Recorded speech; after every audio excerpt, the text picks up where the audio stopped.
Tu as sûrement déjà ressenti ce poids invisible, ce fardeau que tu portes en silence. Tout le monde autour de toi croit que tu tiens bon, que tu gères, que tu avances avec force et assurance. Et pourtant, à l'intérieur, tu es épuisé. Pourquoi? Parce qu'on nous apprend depuis toujours qu'une femme forte, une mère solide, une personne capable, doit tout assumer seule. Demander de l'aide? Non, ce serait un aveu de faiblesse. Alors on serre les dents, on sourit, et on continue à porter plus que ce que nos épaules peuvent supporter. Mais voici une vérité qu'on oublie trop souvent. Tu n'es pas faite pour tout gérer seule. Et surtout, demander de l'aide n'est pas un signe d'échec. Au contraire, c'est une preuve de maturité, de sagesse et même de courage. Dans cette vidéo, je vais partager avec toi 3 grandes choses. D'abord, pourquoi nous culpabilisons autant quand il s'agit de tendre la main. Ensuite, comment transformer ton regard pour voir le soutien non comme un poids, mais comme une ressource. Enfin, je te donnerai des phrases concrètes que tu pourras utiliser dès aujourd'hui, sans malaise ni culpabilité. Alors, reste bien avec moi. Parce qu'à la fin de cette vidéo, je veux que tu te sentes plus légère, plus sereine et surtout convaincue que tu n'as pas à tout porter seule. Pourquoi on culpabilise? Alors, pourquoi est-ce si difficile de demander de l'aide?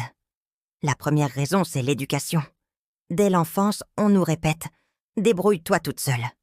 Être autonome est vu comme une qualité, et ça l'est, mais poussé à l'extrême, ça devient une prison. Deuxième raison, la peur du jugement. Tu t'es peut-être déjà dit « si je demande, on va penser que je suis incapable, que je ne sais pas gérer ma vie ». Alors, tu fais semblant que tout va bien, même quand tu es au bord de l'épuisement. Troisième raison, le perfectionnisme. Tu crois que tout doit être parfait et qu'aucune autre personne ne fera aussi bien que toi. Alors tu refuses l'aide, tu t'entêtes et tu t'épuises. Laisse-moi te donner un exemple. Imagine une mère qui doit jongler entre son travail, ses enfants, sa maison. Elle rêve d'une pause, mais quand une amie lui propose de l'aider, elle refuse. Elle sourit. Elle dit « Non merci, ça va ». Mais à l'intérieur, elle est au bord des larmes. Tu vois, cette culpabilité n'est pas juste une émotion passagère. Elle a un prix. Isolement, fatigue, stress et parfois même un sentiment d'échec. Pourtant, tout ça repose sur une illusion. Car en réalité, demander de l'aide ne nous diminue pas. Demander de l'aide, une vraie force. Et si je te disais que demander de l'aide n'a rien à voir avec la faiblesse? Que c'est, au contraire, une preuve de force et d'intelligence. Regarde les grands sportifs. Un champion olympique ne s'entraîne pas seul dans son coin. Il a un coach, un nutritionniste, parfois un psychologue. Les leaders, les entrepreneurs, les artistes, tous ceux qui réussissent ont des équipes autour d'eux, parce qu'ils savent qu'on va plus loin ensemble. Pourquoi serait-ce différent pour toi? Dans ta vie de tous les jours, accepter du soutien te permet d'être plus efficace, plus sereine et surtout de garder de l'énergie pour ce qui compte vraiment. Demander de l'aide, c'est aussi renforcer tes relations. Quand tu laisses quelqu'un t'aider, tu crées un lien de confiance. Tu permets à cette personne de se sentir utile, valorisée. Tu transformes une demande en moment de complicité. Et puis, il y a la résilience. Personne n'est invincible. Mais celles et ceux qui savent demander de l'aide traversent mieux les tempêtes, parce qu'ils ne luttent pas seuls. Alors, répète-toi cette phrase. Demander de l'aide, ce n'est pas dire « je suis incapable ». C'est dire « je choisis de ne pas m'épuiser seul ». Transformer ton regard. Maintenant, comment changer ton regard? Comment passer de la culpabilité à la sérénité? La première clé, c'est ton discours intérieur. Chaque fois que tu penses « je dérange », reformule. Je donne à quelqu'un la chance de m'apporter son soutien. Ce n'est pas voler du temps, c'est offrir une opportunité de connexion. Deuxième clé, oublie l'idée de dette. La plupart du temps, les gens qui t'aiment veulent t'aider sans rien attendre en retour. Et si tu regardes ta propre vie, combien de fois as-tu aidé sans rien attendre? Alors pourquoi croire que les autres attendent toujours un retour? Troisième clé, entraîne-toi. Note dans un carnet les moments où tu aurais aimé demander de l'aide mais où tu ne l'as pas fait. Relis cette liste et imagine ce qui aurait changé si tu avais osé. Tu verras qu'en réalité, ta vie aurait été plus légère, ton énergie préservée. Petit à petit, ton regard évoluera.